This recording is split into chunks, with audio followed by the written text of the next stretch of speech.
Howdy everyone and welcome to the 2020 Season 1 AI Championships. I am your host Polcho and we are moving into part 3 of the qualifier rounds. Some fun teams here, some crowd favourites, Team 2 and 26.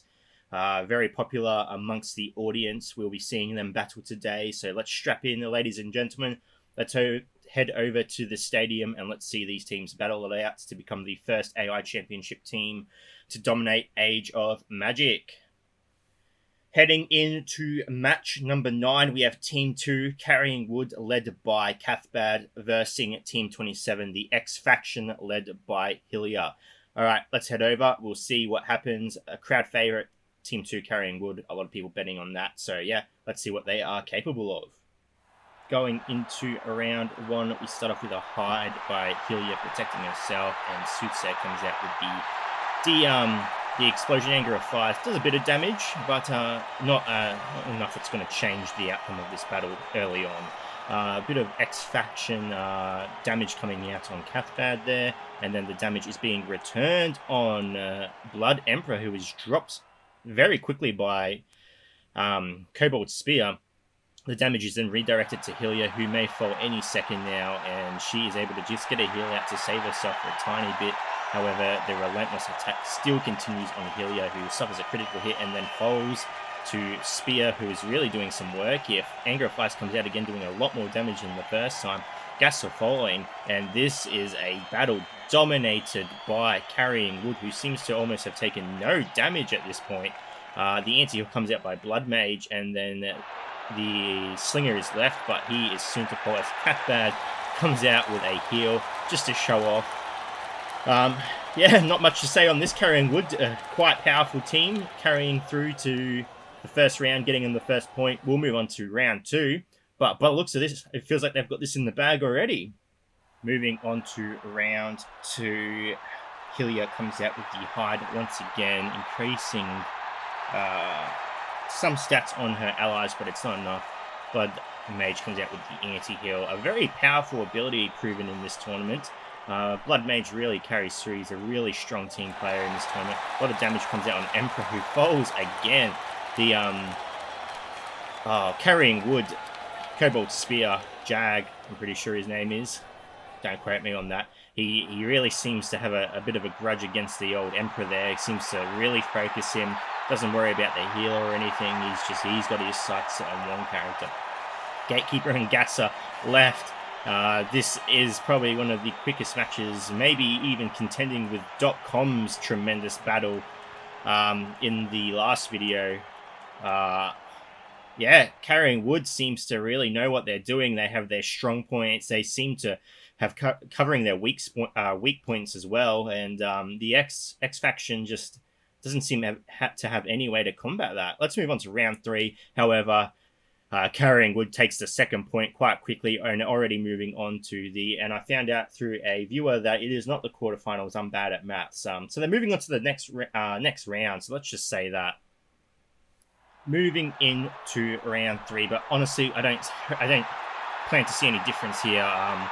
X Faction just doesn't have what it takes. They came into this tournament confident, but seeing their performance, they are very unprepared.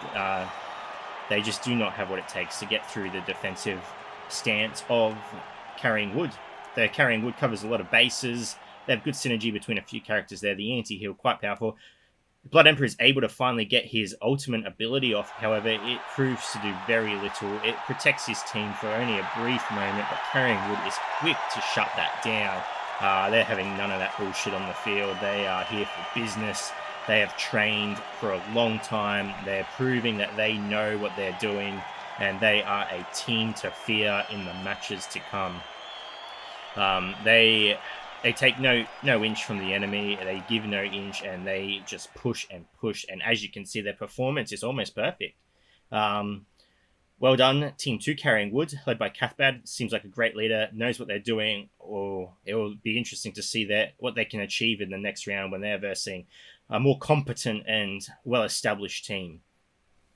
Moving in to match number 10, and we have the crowd favorite, the team that most people have bet on, Team 26, Stylish Beards, led by Atiles, probably has the most stylish beard out of every character in the game, going up against Team 23, Reject Shop, led by Keshat. A tough matchup. It's hard. They have a lot of pressure as crowd favorite to pull through. They do not want to let their fan base down. So let's head over to the stadium and see if Reject Shop can pull out something from underneath their feet and just, I don't know, let's go and have a look. Heading into the stadium, we start off with a single strike by Wukong against the healer Silver Moon. Silver Moon has proven she can hold her weight in this tournament. However, is it going to be enough? If the AoE comes out by the enemy team, they're going to force Atiles into a taunt, but they seem to be playing it smart and sticking to single target damage and aiming the Hargrim. Silver Moon comes out with the invulnerability, which is going to give her team some time, but Keshat comes out and strikes Atiles, forcing his team to attack the tank. Is that a smart move? I don't think so. I think he just caused a bit of damage for his own team.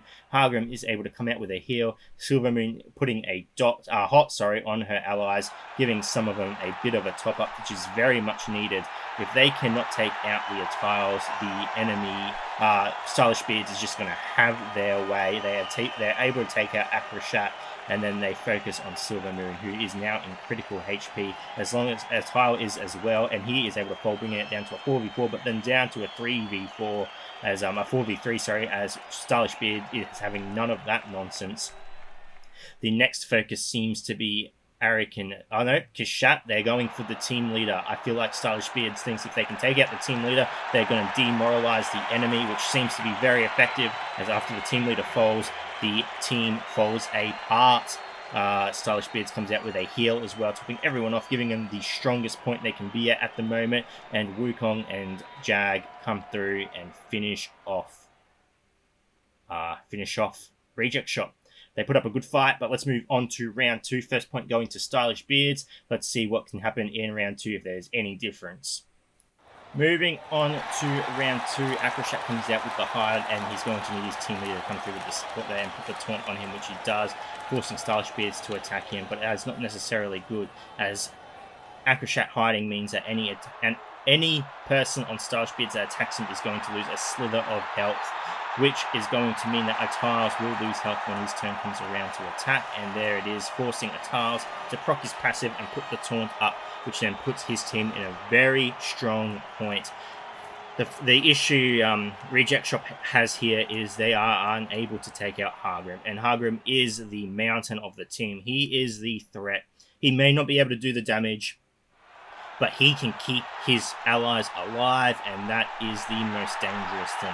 Silver Moon tries her best. She is an amazing healer within this tournament, allowed to give her allies 2 rounds of free attacks without the worry of perishing. However, in this matchup, it is just not enough. Atiles dies, bringing it to a 4v4, but the damage is coming out heavy on Silver Moon, and I fear she is soon to die.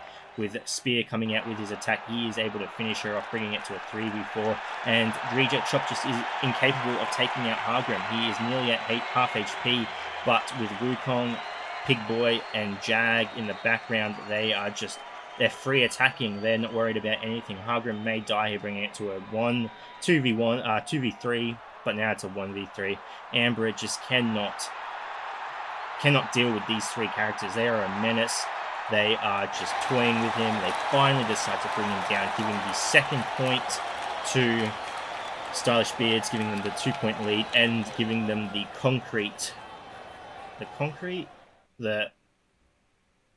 win they need to move on to the next round. They will be moving on. They have secured 2 points. We'll move on to round number 3. Cementing their position in concrete. That's what I wanted to cement. Jesus, I'll get it next time. Let's move on to round 3, because I'm obviously having some trouble with this. Now let's see what they can do, Reject Shop. Moving into round number 3, we're starting with Wukong coming up with a double critical hit against Silvermoon, doing a fair bit of damage, but she's going to come back with a nice hit against R1 there. Again, Reject Shop faces the same obstacles as they did in the second and first round. They really need to deal with the Hargrim problem. If they are unable to take out Hargrim, they cannot achieve anything. And with Kashat just doing what he naturally does, he really puts his team at a disadvantage, because when a tile strikes him, just like he did a moment ago, a tile forces his taunt out, and that is when Reject Shops really starts to struggle, because they are unable to break through that massive, muscly, bearded barbarian, and it really sets Hargrim up. The synergy between Kashat and Akrashat is just, it's just not comparable to Hargrim and the tiles. Stylish Beards just has a great setup. It is now a 5v4 situation. Reject Shop able to take out the tiles before Silvermoon falls. She dodges a tremendous dodge there, really just saving herself, but a tiles comes through and makes it a 5v3 situation. This is where they really struggle. When Reject Shop gets down to these 3 final characters, you know it's almost over for them. There's not much they can do. These 3 characters just do not have the synergy between each other. They cannot back each other up. They're almost individual characters at this point. They don't work as a team. Hargrim is actually first to fall. If only they could achieve that earlier in the battle, but they are unable to, and Amber is left, and there's just not much more he can do. Giving the 3rd point to Stylish Beards. All 3 rounds won by Stylish Beards, moving them to the next round. Not the quarterfinals, as I've been saying they are, but they're moving on, and they will be versing Team 2, Carrying Wood. So that will be a very interesting matchup there. 2 crowd favorites going head to head. One of them will lose, one of them will win. There will be some disappointed people, but it is probably at the moment the most anticipated battle to come. Let's head over to the stadium. We have Kashat on the line. Let's have a little bit of an interview, see how he's feeling after that defeat, and what he hopes for the future. We are live in the stadium with Kashat. Kashat, how are you after that defeat?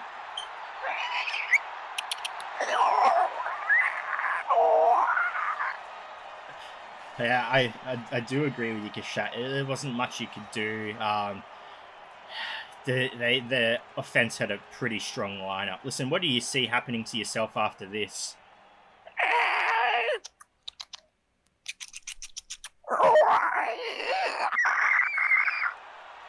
Yeah, right. Adult anime films. That's an interesting path to take.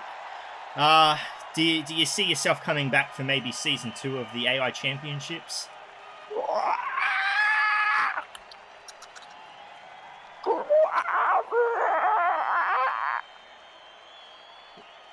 Yeah, okay, Kashat. Listen, I do wish you all the best. I hope to see you again. I really do. I think you have some stuff to offer, especially for the championships. But maybe next time you have a bit of a better team composition. Listen, thank you for your time, mate. I wish you all the best, and take care.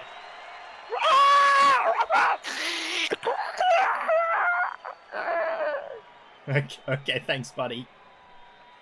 Heading over to the other side of the stadium, we have match number 11 coming up. We've got Team 16 Chompers, led by Gatekeeper, versing Team 15 Magic Hands, led by Sakrif. Let's see if these good and evil characters can dominate each other, and who comes out to be the victor. Moving into the first round of match 11. A lot of damage coming out of Sakrif, and she is put to sleep by Hound, which is really strong. The disadvantage Magic Hands has here at the moment is Blood Mage's anti-heal isn't really serving much purpose, as the Chompers don't really have a healer. Sabertooth can heal himself slightly, but it's not really a heal, so that's a bit of a waste of an ability there, though it does do other things as well. It's the anti-heal that's really the strong point of that ability. Chompers take an amazing lead by taking out the healer with not allowing her to really cast any ability, bringing it down to a 4v3 situation. Now it's a 4v3, yep.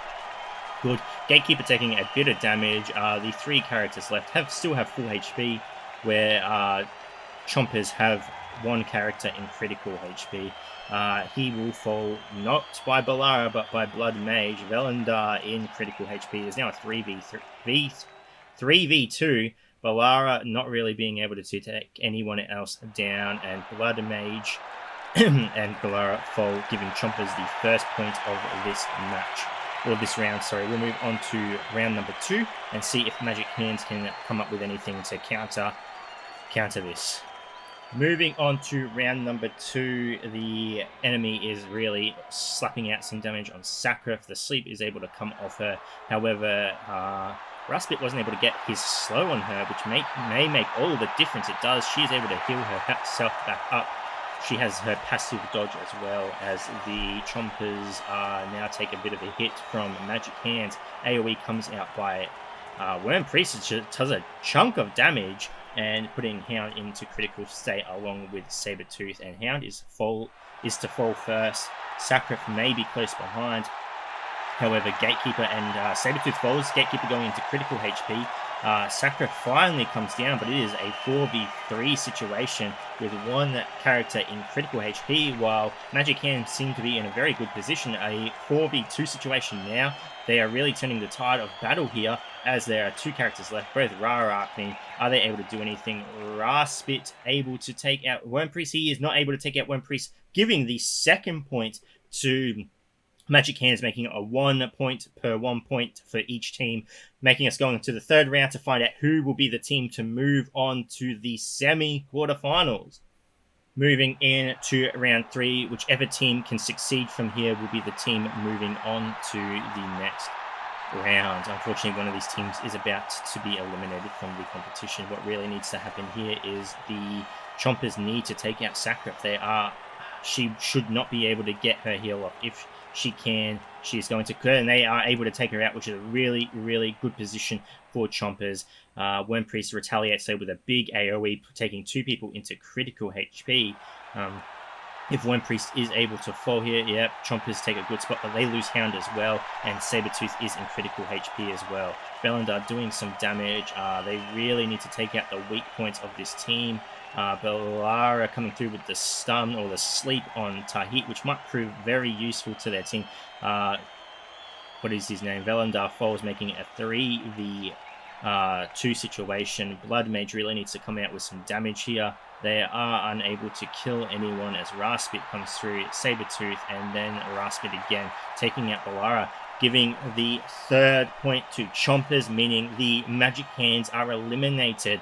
Chompers going with a full damage built team with 1 tank who isn't really a tank and seems to overcome any type of healer built team in the game, but will it be enough to get them through to the next set of rounds that they will be facing?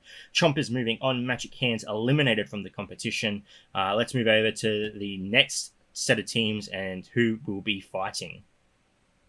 Moving on to match number 12, we have Team 20 Old Meta, led by Worm Priest, going against Team 30 Self-Destruct, led by Coberlock. Worm Priest has proven to be quite the character in this competition. He a bit of a hidden gem, I guess, for most teams who have him. He's able to do a lot of damage, but will Coberlock's team be able to counter him in any way and his team setup? Let's move over to the battle and see which team prevails.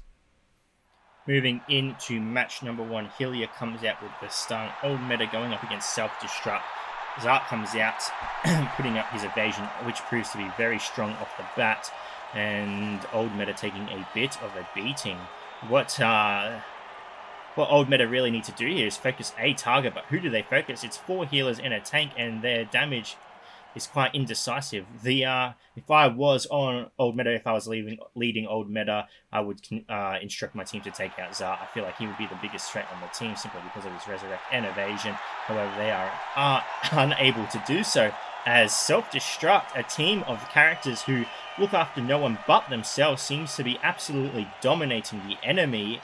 Old Meta falls and crumbles very quickly. What seemed to be an evenish match at the start turned into a domination by Old Meta, who might a domination from Self-Destruct, who seemed to work surprisingly well. Let's move on to round 2, see if they can secure themselves a second point and move on to the semi-quarterfinals. Moving into round number 2, Hylia comes with the hide, and then Zart will come up with his evasion, a very powerful combination to begin with, and Self-Destruct aims Karana, what they really need to take out, because when she falls, it's a big disadvantage to Old Meta. Old Meta seems to be taking a lot of damage, and they are able to take... Self-Destruct is able to take out Karana, and they move their focus over to what appears to be Worm Priest. Again, going for the team leader strategy, a very strong strategy. If you take out the team leader, you add a lot of demotivation to the enemy, and it could just be enough to send you the victory, but it doesn't even seem like they really need to do that, because Self-Destruct is just working tremendously well together, way better than anyone would have ever anticipated. They have taken almost no damage just due to the amount of healing, and they go through again, winning the second point. This is probably one of the underdog teams. Not many people have voted for this team whatsoever. Self-Destruct probably one of the teams that has the lowest voting count to date, but they seem to be doing quite well. Let's move over to round number 3, but Self-Destruct takes the second point, and they have cemented themselves in, I'm using that word, cemented themselves in for a spot in the next set of matches. I think I got that right. If I didn't, doesn't matter. All right, let's move on to round number 3. Doesn't really matter, but we're still going to do it anyway in case Old Meta can come through with some type of victory. But those losers, I don't feel like there's a reason why they're the Old Meta. Moving on to round number 3, and I'm not going to lie, Self-Destruct has probably become my new favorite team. When building this team, I didn't think they would do all too well. It was pretty much a joke team, but they seem to be working very well together. The amount of healing on the team seems to be working surprisingly well. Acroshat count has almost no character whatsoever, and but the healers, even though they're designed to specifically give an advantage to people of the same faction, they still seem to be working quite well together. Karana falls, and Worm Priest soon to follow, as Blood Priest comes out with a pretty decent AoE, damaging the enemy.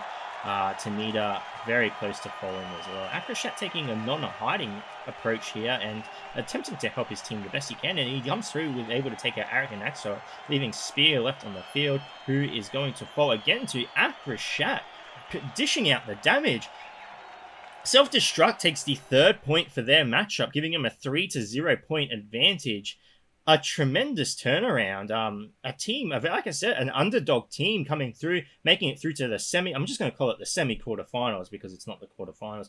Making it through to the semi-quarterfinals. A team that no one thought would win, except maybe, I think 2 or 3 people bet on that team. So that is a team to watch out for. How well can they do? Can they make it any further, or was this just a pure bad matchup for them, for a good matchup for them, and they were able to take the win through there, but from here on out they might do horrible. Who knows? This is my new favorite team. I'm backing Self-Destruct 100%, and that concludes the next 4 matches for the qualifiers. Let's move over to the table, see which teams have moved ahead, and yeah, let's go have a look at what we can expect in the next match. Well, ladies and gentlemen, quite interesting matches there. I have my little notepad here of what teams have gone through. So from match number 899, we had Carrying Wood beat X Faction. Carrying Wood moving on. Let me get my little mouse up. All right. So Carrying Wood has moved on, beating X Faction in the second battle, or match number 10. We had Stylish Beards going up against Reject Shop, and Stylish Beards overcame that and became the victors. So Stylish Beards will be versing Carrying Wood in the next set of matches. Going on to match number 11, we had Chompers versing Magic Hands. Chompers coming out on top with a surprising victory, along with Old Meta vs Self-Destruct, and Self-Destruct coming out as the victors as well. Again, another surprising team to win. That's one to watch out for.